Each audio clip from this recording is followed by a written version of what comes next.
Hello and welcome back to Sinews of War. In the previous episode we had a naval challenge from the Maratha Confederacy as they came to fight our trade fleet in the East Indies. The enemy had more strength than us theoretically, but many of their ships were damaged, so their guns weren't put to good use. We were able to surround and destroy that fleet. Then they tried to sally out against our huge besieging force over on the main continent, but they were unfortunately wiped out because the bounce bar was lying to them. Against Sweden, we moved to besiege their main force in Finland and now just hold them at siege as there's no rush over there. We also, after taking that Marathi settlement, moved on to besiege them again, holding another force captive inside their city to keep the pressure on them. Against the Ottomans, Voss moved to make a surprise attack at Jerusalem. It was surprisingly heavily defended, and in another classic glitchy siege struggle, we managed to take the settlement, although with moderate losses. Now let's continue.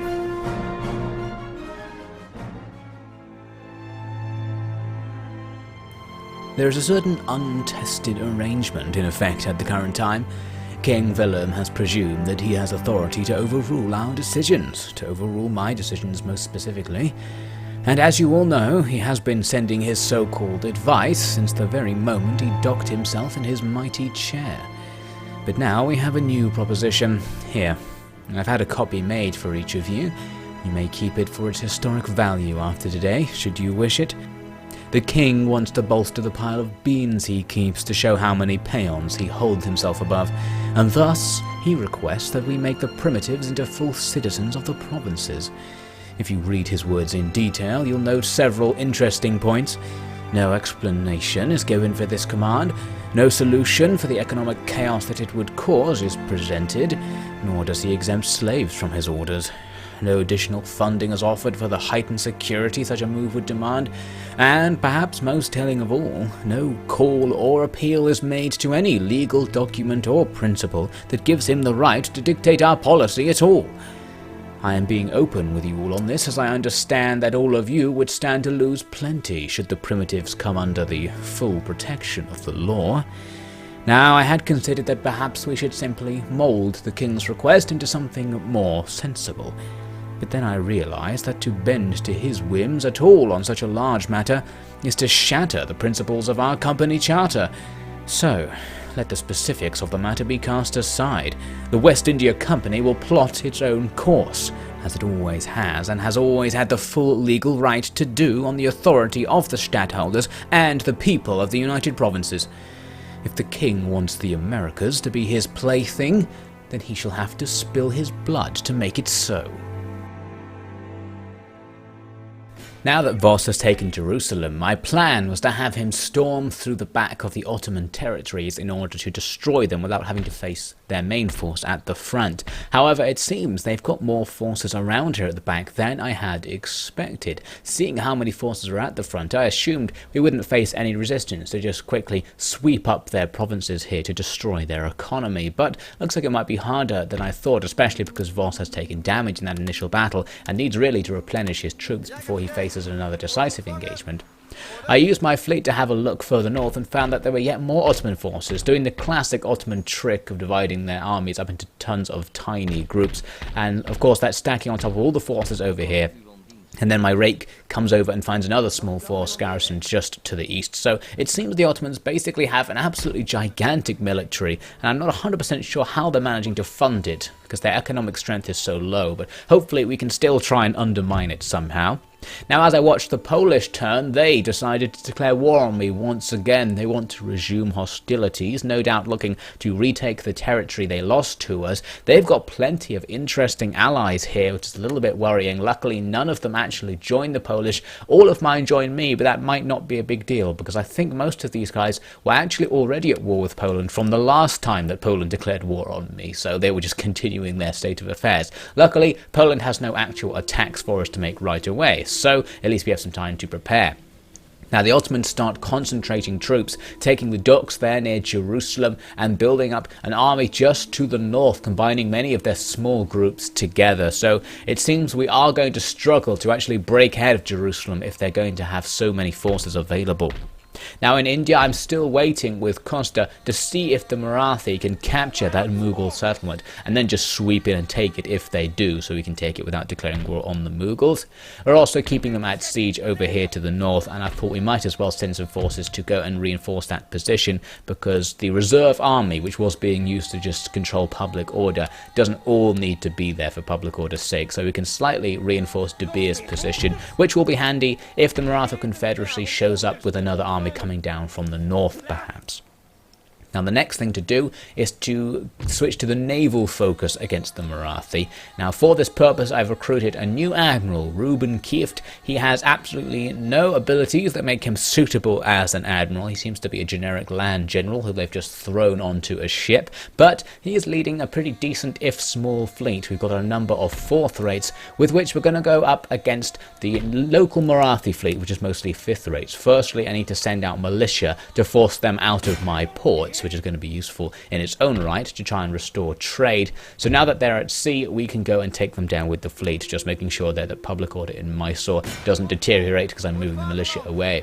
So we come in with the fleet, we have a slight advantage on the balance bar, and the enemy stands and fights. So basically we have 4 fourth rates and a fifth rate against 3 fifth rates and a brig. So that should give us a pretty decent advantage. I actually suspected the balance bar might have been more in our favour, but apparently not, so we'll have to go and experiment on the seas.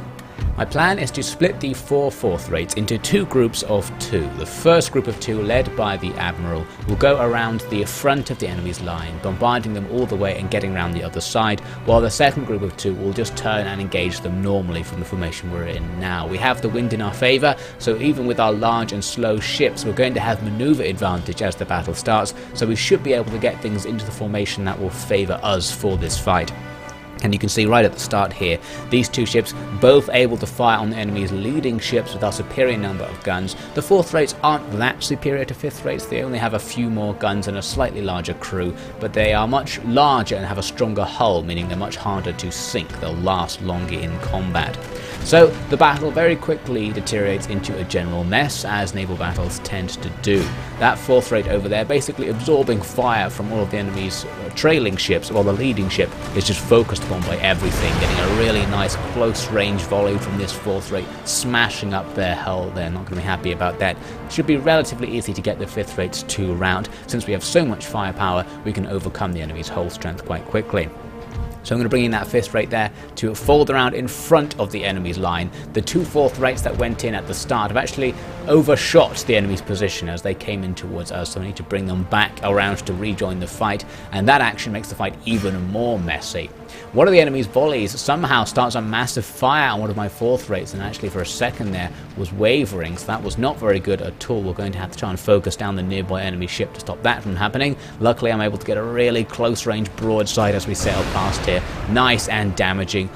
Overall, we do have the positional superiority, so really it's just a case of getting all our guns on the enemy and finishing them off. Wet, damp, humid, moist, sodden, cold, clammy and damn stinky. That's the short summary of life at sea for you, saving you many a page of diatribe that my hands are rather apt for penning. I understood that I was to take this posting as a favour to Mr. Grotius, so that he might have someone he can trust at the helm, literally in this instance, but the nature of the debt he now owes me for putting me through this rather ghastly affair is only now becoming opaque. The military side of it all is perhaps the best part, for thinking on what strategy might defeat our enemy is the only suitable distraction from the miserable food, weather and company one must endure on these disease-ridden craft. Promises of port soon though, required urgently in both senses. Under sustained attack from our ships, we quickly see enemy routs and enemy surrenders as we blast them apart. That ship surrendering just before another volley hits it. So we only have one more ship to chase down now. That ship has the wind in its favour and is actually trying to escape from the battle, sneaking out of the line of fire from all of our ships. We're going to be just about able to get one more volley on it before it gets away. Because it was routing, the battle actually technically came to an end as I fired that last volley, but I continued it just to see if it would surrender, because if it did, we would capture that ship, but it didn't, meaning instead it will escape, unfortunately. But there's very little chance of actually catching and taking it down, so will end the battle. It's a close victory for our forces. I thought a potentially unfair assessment there, because the damage to our side was very light compared to the complete annihilation of the enemy's fleet. We captured 3 of their 4 ships, and the 4th one was damaged as it escaped. So actually I think that was absolutely fine victory, certainly decisive, and I'm going to take all of the captured ships into our fleet. We'll repair the warships for use in further combat, and the rubbishy brig we can send to join one of our trade fleets to enhance our income. So they're going right into port, and we'll start those expensive repairs to get that fleet ready to fight again. And Kiev has gained some admiraling experience from that, so that's very useful as well.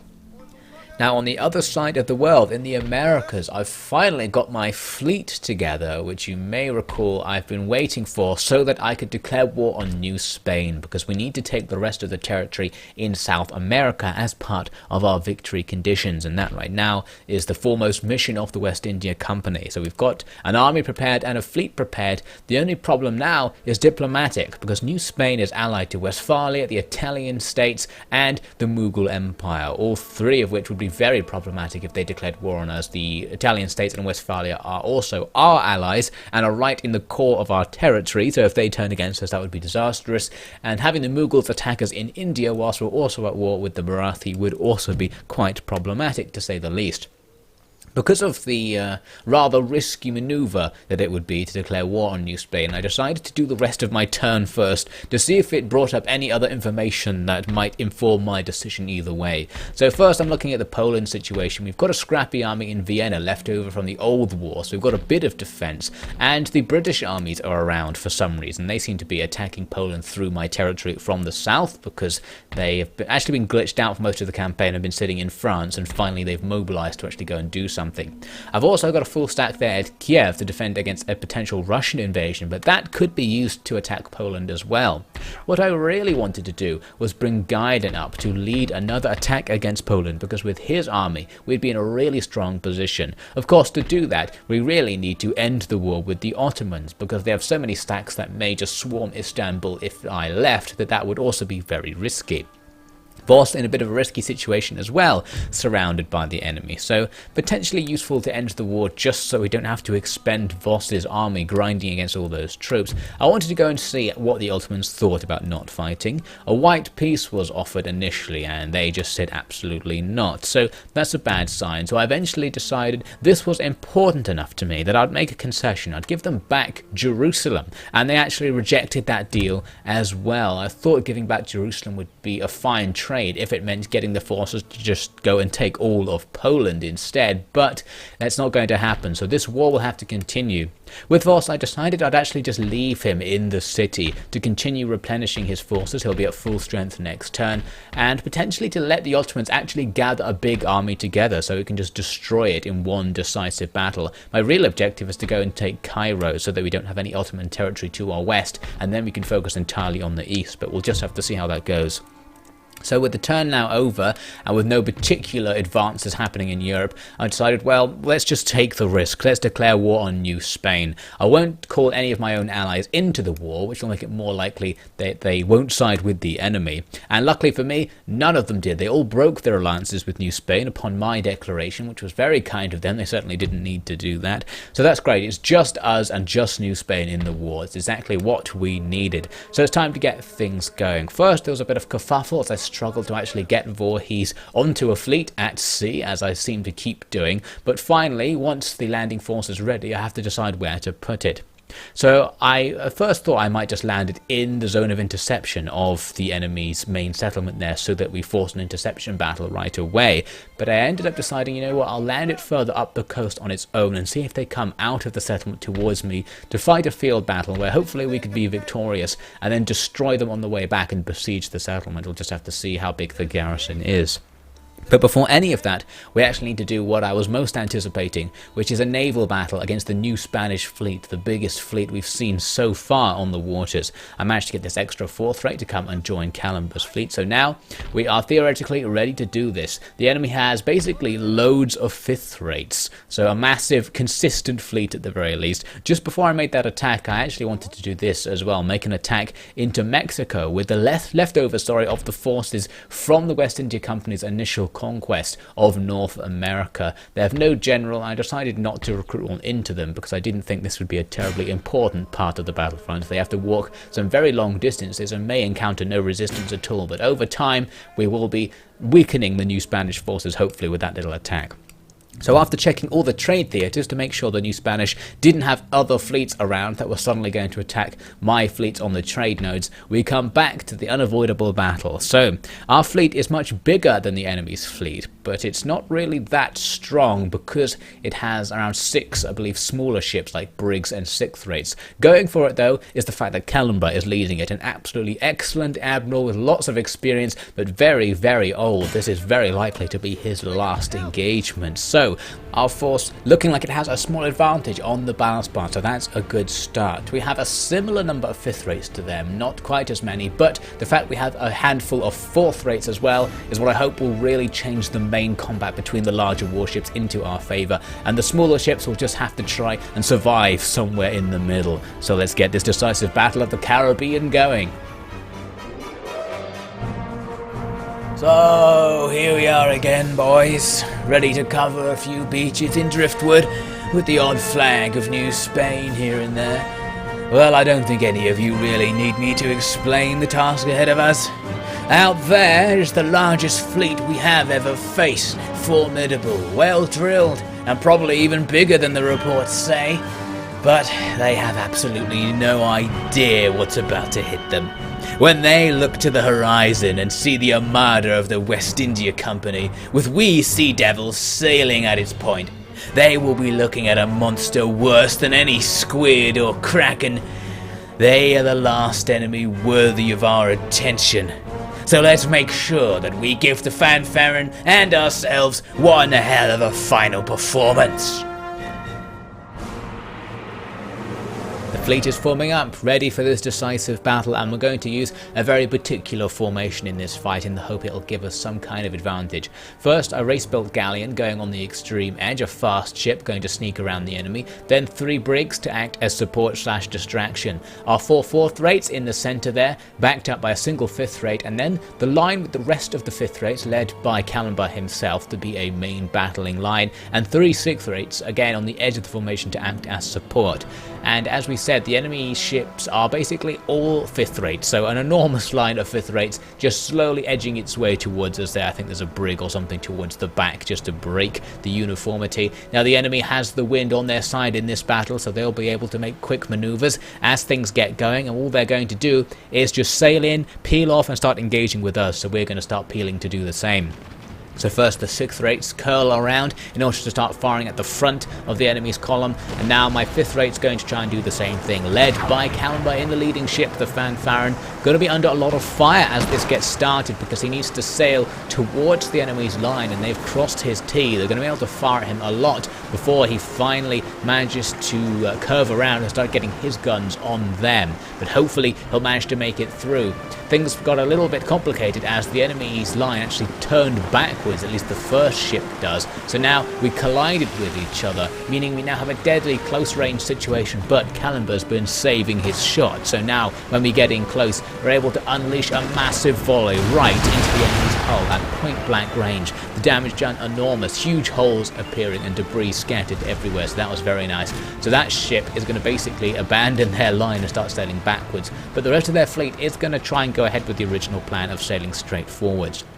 So Callenburgh is now going to sneak onto the other side of the enemy's ship line and continue the engagement. The sixth rates have broken off and are now waiting to be used, and the rest of the battle is getting started as I start to bring my other lines into play, including the fourth rates. Now the leading fourth rate is on fire. It's in a dangerous situation just like Callenburgh was as the leading ship in its line. As it comes up into its battle formation, it's going to take fire at long range from all of the enemy ships facing him. So that's going to be difficult, but it is going to make it in its superior health, will allow it to just tank those shots. Now the fifth rates starting to get through across the front of the enemy's line. This is nice, getting close range shots as they go past without taking much return fire from the enemy because they're not really in any of their arcs of fire once they get in close, so this is fantastic. That enemy ship that peeled off from the front takes another close range volley to the side of its hull. It is really in tatters now. You can see from the icon above the ship one of its hulls is basically destroyed, so it's in danger of sinking very soon. Now towards the other end of the enemy's line of ships, I've got my brigs currently sort of floundering. They're stuck, they don't have the wind on their side. The plan is to go right behind the enemy's line and chase them up, so follow them, firing in a zigzag pattern, and the race-built galleon was meant to be doing the same thing. But the enemy's wind advantage is making it really hard to actually manoeuvre into that position, and I don't want to get too close to the line before then because they'll destroy me, so that's happening very slowly. So the enemy ship's now starting to actually pass through my line finally, what I'd originally planned. This allows me to use the left broadsides on the 5th rates to give them even more fire, and this ship does not look like it's having a good time. Look how far it's listing. This is the result of all that hull damage we did earlier. It's just starting to sink, and now these sailors on board realize they're in huge trouble and actually just abandon the ship. And included among those abandoning ship is the admiral of the enemy's fleet, which is absolutely amazing. So the first ship we brought down was the enemy's flagship. That is going to hit the morale of the rest of the ships following very nicely. So my 5th rate line is going to start curving around to come down the other side of the enemy's line, not sailing with the wind, so very slowly, but hopefully able to bombard them.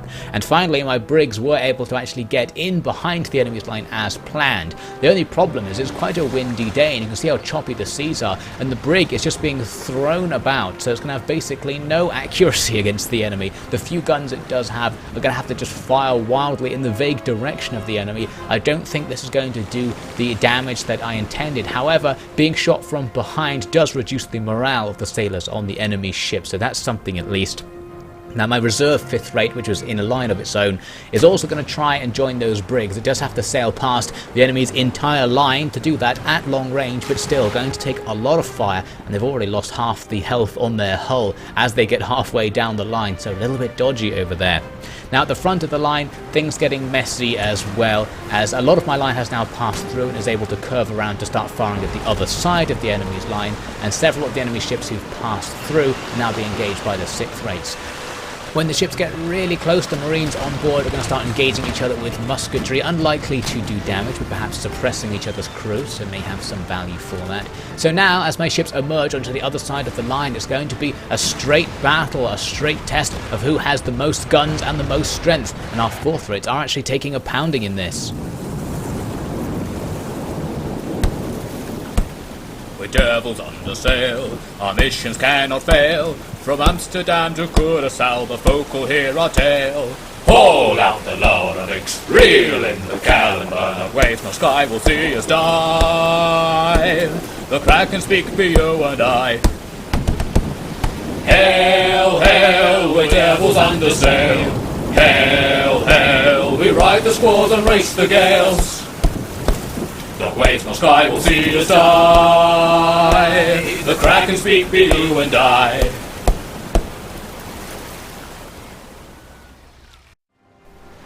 Callenburgh's going to have a little bit of trouble as the battle continues, because he's now fighting on the same side that he started the battle fighting with as he goes in for another pass at the enemy's line, meaning he's taking more and more damage on the same side of his hull, and that, as we've already seen, is a good recipe to get the ship sunk. So we're going to have to actually turn the line of 5th rates around, which is going to be extremely challenging. We'll have to do a very long maneuver of folding back around to the front of the enemy's line, so we're going to get that going. Does mean the 5th rates aren't going to be particularly useful while that's happening. They're somewhat shielded right now actually by the fact that the line of 4th rates has folded in really close to engage with the enemy at close range on the other side of their line. A few of the 5th rates sniping through the gaps there to get a few shots on the enemy, but nothing special. It's up to the 4th rates to fight now, and some of the 4th rates are still at super close quarters with the enemy.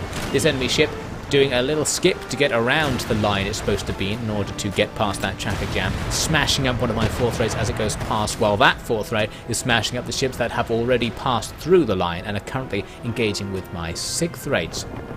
My leading 4th rate is in a little bit of trouble. You can see its hull strength has got really low, and now it's listing just like that enemy ship we saw sink earlier, so not good at all. And it's still fighting on that side, but most of the side is now underwater, which I guess provides them with some protection. They're a little bit harder to hit now, but every hit is going to be all the more devastating. So this ship really needs to get out of combat, but with the wind against it, it's really stuck. The only consolation is that many of the enemy ships, having now passed by that area, won't be able to fire on it anymore.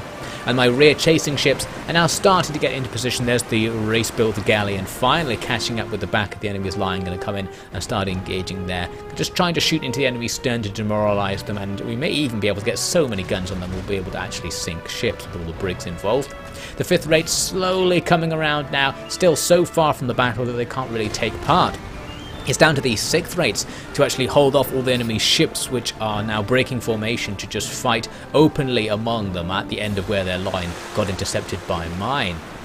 That other 5th rate that wasn't part of my main line, which we saw getting shot up by the enemy's line earlier, has come back, and now it's going to use its other broadside to re-engage with a distracted enemy, and this is actually going to come in very handy now. They're going to get some really powerful volleys off on enemy ships. There's a ship routing now under fire and going to get shot all the way, so it's very likely going to surrender, which is even better. So now we definitely have the advantage in terms of numbers of ships. It's just the actual combat here at the head of the line that's a bit dodgy, because my 6th rates are trying to hold against the enemy's 5th rates, but so many ships are actually surrendered around here that it both provides cover and means that the enemy's surviving ships are going to be easy to outmaneuver and try and stay out of their lines of fire, as is happening here. There goes another ship surrendering as it catches fire due to our bombardment.